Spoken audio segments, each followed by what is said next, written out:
Exclusive this morning, details from inside a Texas detention facility where children are being held, descriptions of what it really is like in there. New court documents are revealing the immigrant families, detailing and describing long days with limited access to drinkable water, worms and mold in food, and being denied medical care.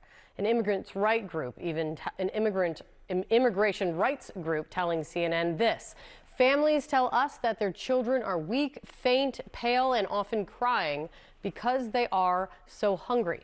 CNN's Priscilla Alvarez is joining us now. She's got much more on this. Tell us more about your new reporting, Priscilla.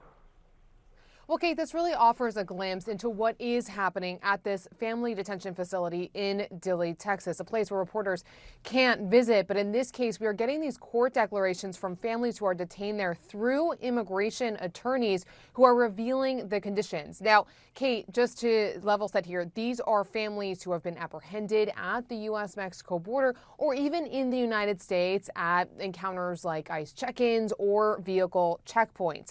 Now, these declarations are about this residential facility, as it's called, but detainees are calling it a prison. Let me read you what one mother who's detained with her daughter had to say. She said, quote, "It's a prison here. It is truly a living hell. It's not a good place for anyone. All of the children here are suffering.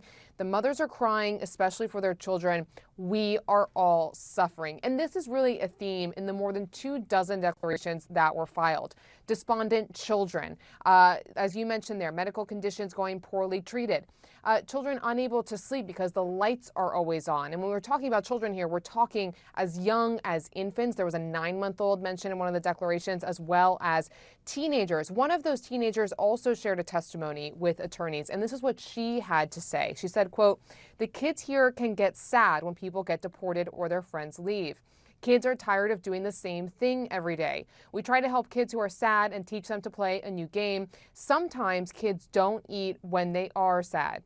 Now, Kate, I have covered family detention for many years. Oftentimes it has been used, especially for families who just cross the U.S.-Mexico border, so they don't really have bearings in the United States. In this case, however, what was striking with these court declarations is these are families who were living in the United States. These are kids who were enrolled in school and going to school. So it is a stark reality for them now to be at this detention facility and not have the typical routines that they are used to. And that is why in these declarations they say kids are regressing while they're held and waiting for deportation. Immigration and